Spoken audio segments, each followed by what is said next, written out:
Atrevi-me a chamar-lhe pai. Capítulo 9. O boicote. O que significava essa deserção? 4 criados demitindo-se. Numa cidade como Uá, onde era difícil encontrar qualquer tipo de emprego, não era compreensível a decisão deles. É claro, fora o medo. Manzu estava com medo, porque eu pedira que ele conseguisse uma Bíblia para mim. E também me havia levado de carro à casa de missionários cristãos. Os outros 3 criados cristãos deviam ter sido contagiados pela preocupação dele. Ouviram os rebus do vulcão, que logo entraria em erupção, e não quiseram ser apanhados na avalanche. Mas, e Raichan, esta criada cristã que agora começara de novo a escovar-me o cabelo? Eu podia sentir-lhe as mãos graciosas tremerem enquanto começava a trabalhar. E você? Perguntei. Mordeu os lábios e continuou a escovar-me os cabelos. Talvez eu não devesse ficar, disse ela suavemente. Vai ser muito solitário? Concluí sua afirmativa. Sim, disse ela, engolindo em seco. E você está com medo? Bem, se você saísse, Raichan, eu não a culparia. Você tem de tomar a sua própria decisão, assim como eu fiz. Mas se ficar, lembre-se que Jesus disse que seríamos perseguidos por amor dele.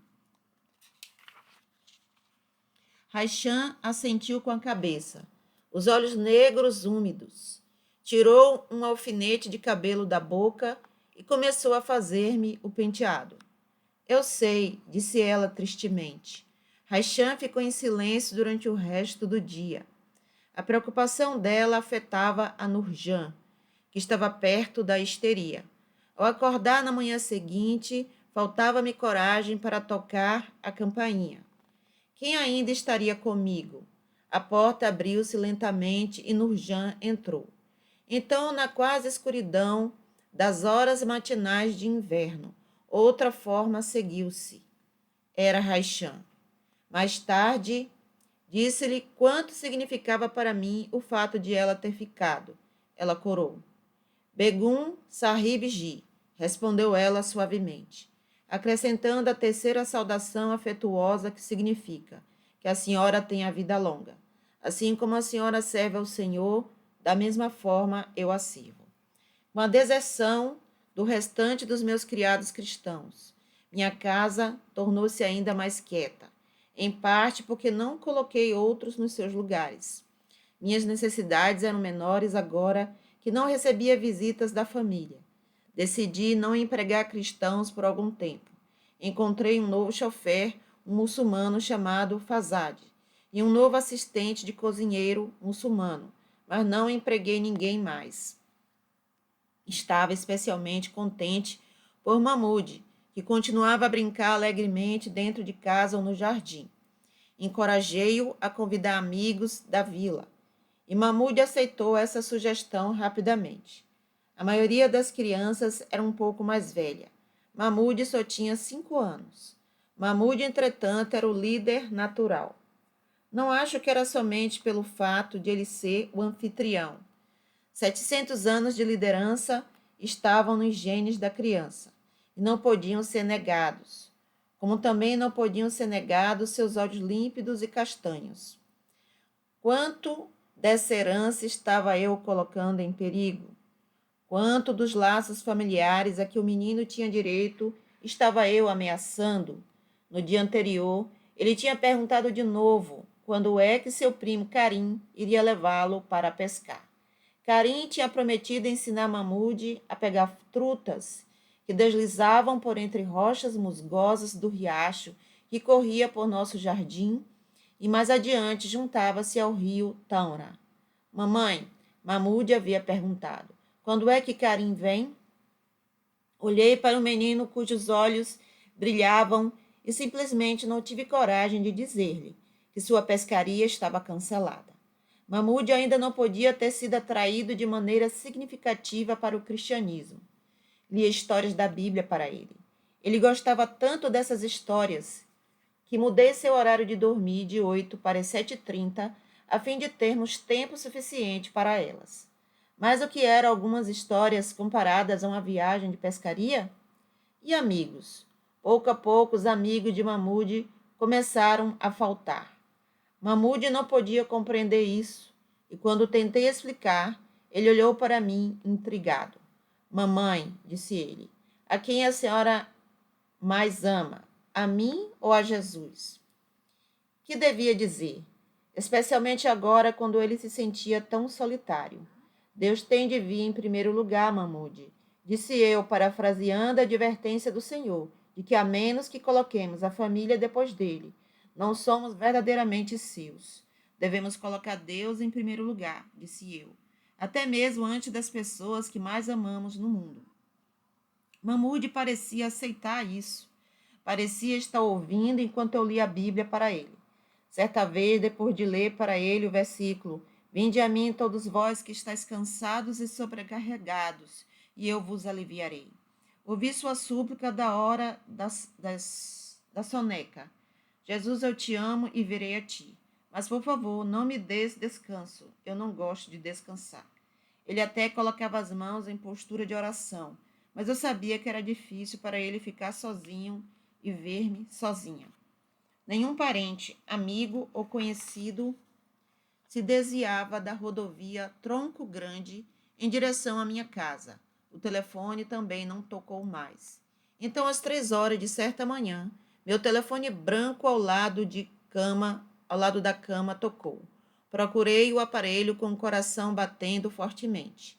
Ninguém telefonava a essa hora, a não ser que tivesse havido uma morte na família. Apanhei o fone e, a princípio, somente ouvi um respirar pesado. Então, 3 palavras foram-me atiradas como pedradas. Infiel, infiel, infiel. O fone emudeceu. Tornei a deitar-me. Quem seria um dos fanáticos a respeito dos quais meus tios advertiram-me constantemente que podiam fazer?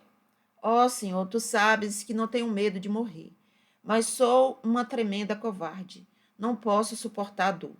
Tu sabes que desmaio quando o médico me dá uma injeção. Ou oro para que eu seja capaz de suportar a dor se ela vier. Meus olhos encheram-se de lágrimas. Acho que não fui feita para amar-te, Senhor. Sinto muito. Simplesmente deixa-me andar contigo por meio do que quer que venha em seguida. O que veio em seguida foi uma carta anônima e ameaçadora. Sejamos claros, há somente uma palavra que a descreva: traidora. Então chegou outra carta e logo depois outra. Todas elas continham advertências. Eu era vira-casaca e seria tratada como tal. Já pelo fim de uma tarde do verão de 1967, cerca de 6 meses depois de minha conversão, estava de pé no jardim com os restos amassados de uma dessas cartas. Era particularmente vitriólica. Chamava-me pior que infiel, sedutora dos infiéis. Os verdadeiros crentes, dizia a carta, tinham de queimar-me como se queima a gangrena de um membro sadio. Queimar-me? Seria isso mais que uma figura de linguagem? Aprofundei-me no jardim, por entre os canteiros de tulipas, jacintos e aliçum. A primavera havia desabrochado em verão. Os mameleiros floresciam e as últimas pétalas brancas caíam das pereiras. Voltei-me e olhei para a casa. Não teriam coragem de tocar em minha casa, exclamei para mim mesma. Não queimariam uma begum, mas como se para confirmar que eu não mais podia contar com a proteção da posição e da riqueza, recebi uma visita. Uma criada anunciou: o general Amar espera para vê-la, Begum. Meu coração deu um salto. Olhei pelo portão do jardim e lá estava um carro cor de oliva do comando militar. O general Amar era um amigo antigo e querido dos meus dias de exército. Durante a Segunda Guerra Mundial, estive associada a ele, e agora ele era um dos generais de mais alta patente do exército paquistanense. Tínhamos-nos conservado em contato através dos anos, particularmente enquanto meu marido foi ministro do interior e trabalhou intimamente relacionado com ele. Viria ele também condenar-me? Logo podia ouvir-lhe os passos no gramado do jardim, enquanto vinha ao meu encontro, elegante, num uniforme caque e usando botas de couro. Tomou minha mão, inclinou-se e beijou-a. Minha apreensão diminuiu. Evidentemente, ele não vinha em missão de combate. Olhou para mim, os olhos negros, brilhando humoristicamente. Como sempre, o general foi direto ao assunto. É verdade o que o povo está dizendo? Sim, disse eu. O que a levou a fazer isso? Perguntou ele. Você se colocou numa situação muito perigosa. Ouvi rumores de que algumas pessoas desejam matá-la. Olhei para ele em silêncio. Está bem, acrescentou ele, sentando-se num banco do jardim, com um cinto de couro fazendo barulho. Sabe que sou como um irmão para você. Espero que sim. E como irmão, você sabe que sinto por você uma afeição protetora. Espero que sim. Então lembre-se de que minha casa estará sempre aberta para você. Sorri. Essa era a primeira coisa amável que eu ouvia depois de muito tempo. Mas, continuou o general, há algo que você precisa saber. Esta oferta é pessoal. Levou a mão a uma flor, puxou-a para si, arrebentando-a. Então voltou-se para mim e acrescentou, oficialmente, não haveria muito que eu pudesse fazer, Bilks. Eu sei. Tomei a mão do general, levantamo-nos juntos, passeamos pelo terraço em direção à casa. Enquanto andávamos, contei-lhe que as coisas não tinham sido fáceis. E não ficarão mais fáceis, minha querida, disse meu amigo com o seu modo prático. Mais tarde, depois de eu ter mandado vir chá para a sala de visitas, ele perguntou com um sorriso enigmático. Diga-me, Bilks, por que você fez isso? Expliquei o que tinha acontecido e descobri que o general Amar estava ouvindo cuidadosamente. Que extraordinário! Aqui estava eu, sem o perceber, fazendo o que os missionários chamavam de testemunhar. Estava falando de Cristo a um muçulmano e um muçulmano que era um alto funcionário. E ele estava ouvindo. Duvido ter realmente alcançado o general Amar naquela tarde, mas ao dizer-me adeus, meia hora depois, à luz do ocaso de verão, novamente pressionando os lábios contra minha mão, ele parecia meditativo. Lembre-se, Bilks, disse ele vigorosamente. Qualquer hora em que precisar de minha ajuda, tudo que puder fazer por você como amigo. Obrigada, Mar, disse eu. Voltou-se. Os saltos das botas fazendo barulho no ladrilho do corredor, e desapareceu na escuridão da noite que chegava, em direção a seu carro de comando. E nossa visita solitária, estranhamente triste, havia terminado. Será que o verei de novo? Pensei. Pela primeira vez durante o boicote, em meio a cartas, telefonemas anônimos e advertências de velhos amigos, estava aprendendo a viver de hora em hora. Era o oposto de preocupar-me. Era esperar para ver o que ele ia permitir. Eu tinha certeza de que nada acontecia sem sua permissão. Eu sabia, por exemplo, que a pressão contra mim deveria tornar-se mais intensa. Se isso acontecesse, seria com a permissão dele. Logo, deveria aprender a buscar sua presença em meio ao desastre aparente. Simplesmente teria de viver de hora em hora, em comunhão com ele. Sim, esse era o segredo. Aprender a conservar sua companhia, de modo que acontecesse o que acontecesse, quando acontecesse, eu ainda estaria em sua glória. Com o aumento da pressão familiar, pensei saber o que o rei Davi sentia quando, ao fugir de seu filho Absalão, apanhou a lira e cantou: Porém tu, Senhor, és o meu escudo, és a minha glória. Salmo 3:3. Essa glória compreendo eu. Eram a bênção, a alegria, a felicidade indizíveis dos santos no céu. No momento, a pressão familiar ainda era o boicote. Nenhum membro da família vinha visitar-me, nem mesmo para repreender-me. Com raras exceções, meus velhos amigos também não me visitaram. Os escárnios no mercado continuavam. Também continuava a exclusão premeditada dos grandes momentos da vida da família, nascimentos, mortes e casamentos. Sempre que me permitia permanecer na solidão que isso me causava, sentia que a glória de Deus começava a se enfraquecer. E imediatamente voltava meus pensamentos, por um ato deliberado da vontade, às horas em que Jesus também se sentiu solitário. Isso ajudava, mas descobri um pouco para surpresa minha, que precisava desesperadamente de companhia. Eu, que sempre havia sido tão indiferente, agora precisava de intimidade. Nem os Old, nem os Mitchell vinham à minha casa. Para sua própria proteção, aconselhei-os a não me visitarem. Certa tarde cinzenta, retirei-me para meus aposentos a fim de ler a Bíblia. Estava inusitadamente frio para o princípio do verão. Um vento gelado batia contra minhas janelas. Ao começar a ler, senti certo calor em minha mão. Abaixei as vistas e vi uma mancha de sol no meu braço. Olhei pela janela justamente a tempo de ver o sol desaparecer por trás das nuvens. Só por um minuto, pareceu que ele havia descido e tocado minha mão, dando-me conforto. Levantei os olhos. Oh, meu Senhor, disse eu, estou tão só. Até minhas bochechas parecem secas pela falta de conversa. Por favor, envie alguém com quem eu possa conversar hoje. Sentindo-me um pouco ridícula por ter pedido uma coisa tão infantil, voltei-me para a Bíblia. Afinal de contas, eu tinha a companhia dele e isso devia ser o suficiente. Mas em pouco tempo fiquei espantada.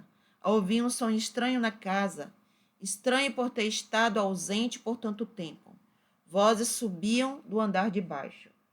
Coloquei a roupa de dormir e saí correndo para o corredor, onde encontrei Nurjan, que vinha correndo em direção ao meu quarto, quase sem fôlego.